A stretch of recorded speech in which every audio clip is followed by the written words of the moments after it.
नमस्कार। हमारे YouTube channel पर आप लोगों का हार्दिक स्वागत है। आज हम लोग डिस्कस करने जा रहे हैं क्लास 9 के वो सवाल जो इस बार बिहार बोर्ड के क्लास 9 के एग्जाम में पूछे गए हैं। इसलिए आप लोगों से अनुरोध है वीडियो को पूरा देखें। बिना समय को बर्बाद किए हम शुरू करते हैं अपने पहले सवाल की तरफ। Which is not the basic quantity, इसमें से कौन सा बेसिक क्वांटिटी नहीं है। ठीक है, तो बेसिक क्वांटिटी किसको बोलते हैं या आधारी राशि किसे बोला जाता है। तो आधारी राशि या बेसिक क्वांटिटी वैसे क्वांटिटी को बोला जाता है जिसके आधार पर आगे के क्वांटिटी का निर्माण होता है। तो 7 बेसिक क्वांटिटी होते हैं जिसके अंतर्गत मास भी आपका आता है, करंट भी आता है, टाइम भी आता है, ल्यूमिनेस इंटेंसिटी भी आपका आता है, आपका अमाउंट ऑफ सब्सटेंस भी आता है, आपका टेम्परेचर भी आता है, लेकिन वेलोसिटी उसके अंतर्गत नहीं आता है। तो इसका राइट आंसर क्या हो जाएगा? ऑप्शन नंबर ए हो जाएगा। चलिए अगला सवाल, which of the following is measured by speedometer. Speedometer से क्या मापा जाता है? तो स्पीडोमीटर से स्पीड नापा जाता है, जैसे कि नाम से ही पता चल रहा है। इसमें तो ज्यादा दिमाग लगाने का जरूरत है ना, नाम में ही स्पीडोमीटर है तो स्पीड ही पता चलता होगा। अगला सवाल, which law of motion define the force. देखिए बहुत इंपॉर्टेंट क्वेश्चन है। जिस प्रकार से महत्व आपके साइंस के सेक्टर में लॉज ऑफ मोशन का है वो बहुत ही महत्वपूर्ण चीज होता है। तो लॉज ऑफ मोशन तो आपको पता होना चाहिए। तो 3 लॉ ऑफ मोशन होता है, first law, second law, third law. First law of motion जो न्यूटन का पहला नियम होता है वो ये बोलता है कि जब तक आप किसी चीज पर फोर्स नहीं लगाएंगे वो अपना पोजीशन चेंज नहीं करेगा। यानी when you not apply the force on any object it will not change its position. और जो न्यूटन का दूसरा नियम होता है, सेकंड लॉ, वो ये बताता है कि जो फोर्स होता है वो समानुपाती होता है आपके एक्सेलरेशन का, यानी कि बल समानुपाती होता है त्वरण का। तो according to Newton second law, ये जो आपका बल जो फोर्स है इसको डिफाइन कौन करता है? सेकंड लॉ ऑफ मोशन करता है। ठीक है, चलिए निम्नलिखित में से कौन सी भौतिक इकाई एसआई ये न्यूटन की है? ठीक है, न्यूटन का एसआई यूनिट कौन सा है? ठीक है, Newton is SI unit of which of the following physical quantity. Newton किस फिजिकल क्वांटिटी का एसआई यूनिट है? तो जैसे नाम से ही पता चलता है न्यूटन फोर्स का एसआई यूनिट है। ठीक है, तो ये आपको याद रखना है। फोर्स का क्या हो जाएगा? न्यूटन। एक्सेलरेशन का metre per second square, speed का मीटर पर सेकंड, और टेम्परेचर का क्या हो जाता है आपका? केल्विन हो जाता है। जी का मान होता है, अब देखिए बड़ा इंपॉर्टेंट क्वेश्चन है, स्मॉल जी है। कैपिटल जी जो होता है वो पूरे यूनिवर्स में कांस्टेंट होता है। अब ये बोला जा रहा है कि जो स्मॉल जी है इसका वैल्यू क्या होता है? तो ये चेंज होता है, कहां से कहां चेंज करता है, कम कहां होता है, ज्यादा कहां होता है। तो जी का वैल्यू जो होता है वो सबसे कम जो आपका होगा, तो आप जो हम लोग का जो धरती है वो क्या है? ऊपर से चपटा है। ठीक है, चपटा है। तो जो रेडियस का हम दो देखेंगे तो धरती का जो रेडियस है वो इक्वेटर के तरफ ज्यादा है और पोल के तरफ कम है। अगर हम धरती को का एक रेडियस मानने का प्रयास करें तो जो जी का वैल्यू होता है वो इक्वेटर पर क्या होता है? कम होता है और पोल पर ज्यादा होता है। तो least on equator option number B. ठीक है, कम होगा, सबसे कम भूमध्य रेखा पर होता है और पोल पर जी का वैल्यू बढ़ जाता है। इसलिए हम लोग कभी कभी मजाक में भी बोलते हैं कि इक्वेटर से सोना खरीद के पोल पर बेचो तो ज्यादा लाभ होगा, क्योंकि जी का वैल्यू जैसे बढ़ेगा तो मास भी, आपका वेट भी बढ़ जाएगा, क्योंकि वेट जो होता है वो मास गुना ग्रेविटी होता है। तो इस सवाल का सही जवाब क्या हो जाएगा? ऑप्शन नंबर बी हो जाएगा। अगला सवाल, which of the following is a scalar quantity. इसमें से कौन सा अदिश राशि है? 4 ऑप्शन आपके सामने है। स्पीड है, वेलोसिटी है, एक्सेलरेशन, डिस्प्लेसमेंट है, चाल, वेग, त्वरण और विस्थापन है। तो किसको हम लोग स्केलर क्वांटिटी बोलेंगे? तो स्केलर क्वांटिटी वैसे क्वांटिटी को बोला जाता है जिसमें कि डायरेक्शन नहीं होता है। वेक्टर क्वांटिटी वैसे क्वांटिटी को बोला जाता है जिसमें कि उसका मान और उसका डायरेक्शन दोनों होता है। तो आपका जो वेग होता है, जो वेलोसिटी होता है, जो एक्सेलरेशन होता है और जो डिस्प्लेसमेंट होता है, इस तीनों में डायरेक्शन होता है। यानी वेग, त्वरण और विस्थापन में दिशा होती है और जो स्पीड होता है उसके अंदर आपको दिशा नहीं पाया जाता है। तो इसका राइट आंसर क्या हो जाएगा? ऑप्शन नंबर ए हो जाएगा, speed. Question number 7, SI unit of work. ठीक है, वर्क का एसआई यूनिट क्या है? देखिए बहुत इंपॉर्टेंट टॉपिक होता है वर्क। इसी को एनर्जी भी बोला जाता है। वर्क और एनर्जी एक दूसरा से उसी तरह जुड़ा हुआ है जिस प्रकार से गंगाधर शक्तिमान से जुड़ा हुआ है, दोनों एक ही होता है। ठीक है, तो अब यहां पर आप समझिए SI unit of work. Work का एसआई यूनिट क्या होगा? तो वर्क का एसआई यूनिट वही होगा जो एनर्जी का होता है, जूल हो जाएगा, ऑप्शन नंबर सी। अब सवाल है न्यूटन किस चीज का होता है? तो न्यूटन फोर्स का होता है। वाट किस चीज का होता है? तो पावर का होता है। और पास्कल किस चीज का होता है? तो प्रेशर का होता है। ठीक है, तो एक साथ सारे क्वेश्चंस को देखते चलना है और एक एक ऑप्शन भी एक एक क्वेश्चन को जन्म देता है। ठीक है, तो हमको ऑप्शन पर भी फोकस करना है ताकि ज्यादा से ज्यादा हम लोग सवालों को कवर अप कर सके कम से कम समय के अंतर्गत। अब आपका सवाल यह है, what is the temperature the density of pure water is maximum, ठीक है। प्योर वाटर का जो डेंसिटी होता है वो किस तापमान पर ज्यादा होता है, ठीक है। तो प्योर वाटर आप लोग देखते हैं, प्योर वाटर जो होता है जो नदी वगैरह में पाया जाता है, तो उसका जो डेंसिटी होता है वो 4 डिग्री सेल्सियस पर मैक्सिमम पाया जाता है, ठीक है। उसके बाद उसका डेंसिटी कमने लगता है और उसके नीचे भी उसका डेंसिटी कमता है। जो सबसे मैक्सिमम डेंसिटी होता है वो 4 डिग्री सेल्सियस पर पानी का पाया जाता है।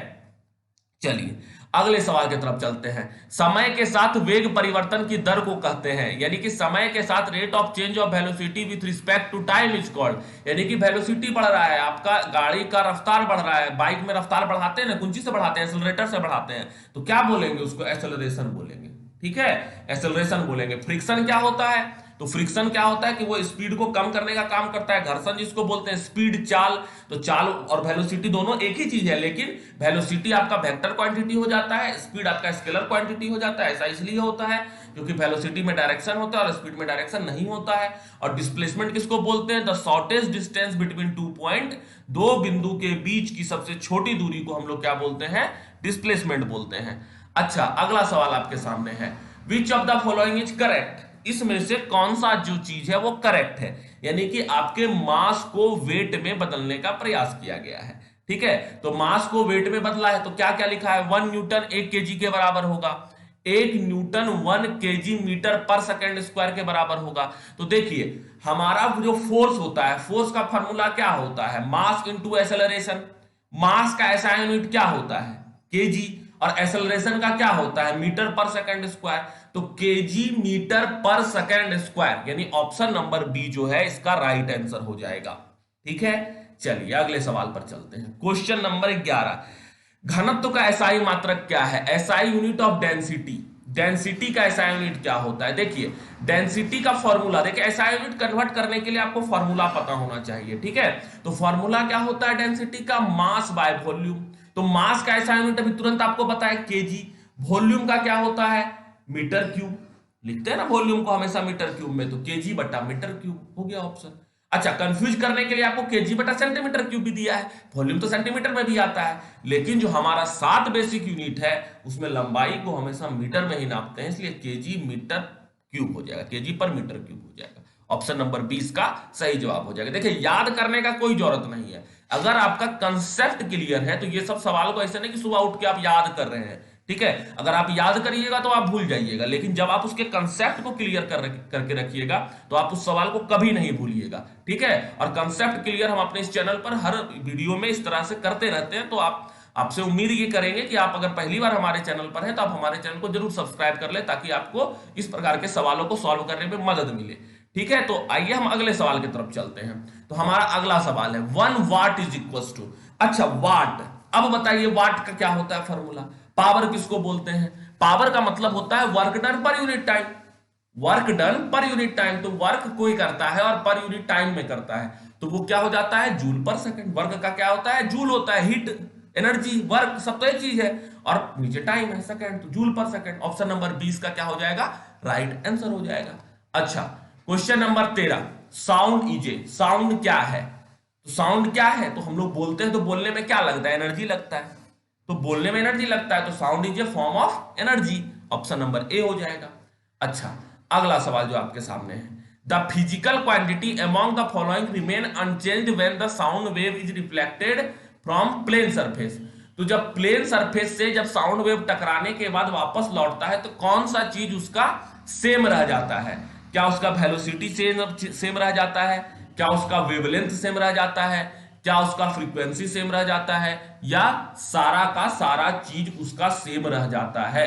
तो यहां पर आपको ध्यान रखना है कि जब हम किसी आवाज में बोल रहे हैं तो बोलने के बाद अगर वो किसी चीज से टकराएगा तो टकराने के बाद सिंपल सी बात है कि उसकी वेलोसिटी घटेगी, वेलोसिटी जब उसका घटेगा उसका वेवलेंथ भी चेंज होगा, लेकिन जो उसका फ्रीक्वेंसी होता है वो कभी नहीं बदलता है, वो अनचेंज रह जाता है जब किसी चीज से टकराता है। तो आपका इसका राइट आंसर क्या हो जाएगा, फ्रीक्वेंसी। चलिए अगले सवाल की तरफ चलते हैं, which energy is stored in स्ट्रेंडिंग the screen बो, ठीक है। अगर आपके पास धनुष है आप उसको खींचते हैं तो कौन सा एनर्जी उसमें स्टोर रह जाएगा, तो वो कौन सा एनर्जी स्टोर रह जाएगा, आपका पोटेंशियल एनर्जी जो होता है वो सेम रह जाएगा, वो चेंज नहीं करेगा। ठीक है, मतलब वो पोटेंशियल एनर्जी उस तीर में आ जाएगा और जैसे आप उसको छोड़िएगा वो बाहर चला जाएगा। ऐसा क्यों होता है? क्योंकि जो एनर्जी पोजीशन के कारण होता है, the energy possessed by position is called potential energy. ठीक है, और जो एनर्जी मोशन के कारण आता है, चाल के कारण आता है, गति के कारण आता है, उसको बोलते हैं काइनेटिक एनर्जी। तो 15 का ऑप्शन नंबर ए जो है वो आपका क्या हो जाएगा? सही जवाब हो जाएगा। अगला सवाल, कमर्शियल यूनिट ऑफ एनर्जी। ठीक है, बहुत इंपॉर्टेंट सवाल है, बहुत बार पूछा जाता है कमर्शियल यूनिट ऑफ एनर्जी क्या है। तो कमर्शियल यूनिट, बिजली बिल जिस यूनिट से हम लोग भरते हैं वो यूनिट क्या होता है? किलो वाट आवर होता है। तो कमर्शियल यूनिट ऑफ इलेक्ट्रिसिटी क्या हो जाएगा? Kilowatt hour. चलिए, अब अगला सवाल है question number 18 kilometre per hour को मीटर पर सेकंड में बदलिए। तो क्या करते हैं मीटर पर सेकंड में बदलने के लिए? 5/18 से गुना करते हैं। क्यों करते हैं? क्योंकि ऊपर 1000 से गुना करना पड़ता है और नीचे 3600 से, 1000/3600 5/18 हो जाता है। और जब इसको 18 से 18 कट जाएगा और ऑप्शन नंबर सी 5 इसका सही जवाब हो जाएगा मीटर पर सेकंड में। चलिए, अगला सवाल, speed of sound is maximum in. Sound का स्पीड मैक्सिमम होता है किस चीज में? साउंड सबसे तेजी से ट्रेवल करता है तो सॉलिड में साउंड का स्पीड क्या होता है? मैक्सिमम होता है। Question number 19, audible range of sound. ठीक है, श्राव्य ध्वनि का परास होता है, कितना का ध्वनि हम लोग सुन सकते हैं? तो 20 हर्ज से 20,000 हर्ज तक के आवाज को हम लोग सुन सकते हैं। उससे नीचे या उससे ऊपर के आवाज हमारे ऑडियोबल रेंज से बाहर का होता है। ठीक है, अच्छा, 20 हर्ज से नीचे के आवाज को हम लोग इंफ्रासाउंड बोलते हैं, 20 हर्ज से ऊपर के आवाज को हम लोग अल्ट्रासाउंड बोलते हैं। आज के लिए बस इतना ही। अब अगले पार्ट में हम लोग आगे के सवालों को डिस्कस करेंगे। उम्मीद करते हैं आपको यहाँ तक के सवालों में कोई दिक्कत नहीं होगी। अगर किसी प्रकार की कोई दिक्कत है तो आप कमेंट बॉक्स में हमें जरूर बताएं। हम आपके समस्या को सॉल्व करने का प्रयास करेंगे अपने अगले पार्ट में। और अगर आपको ये वीडियो पसंद आया है तो वीडियो को जरूर लाइक करें और लोगों तक शेयर भी करें ताकि जरूरतमंद लोगों तक ये वीडियो पहुंच सके। और अगर अब तक हमारे चैनल को सब्सक्राइब नहीं किया है तो सब्सक्राइब कर लें। बहुत बहुत धन्यवाद।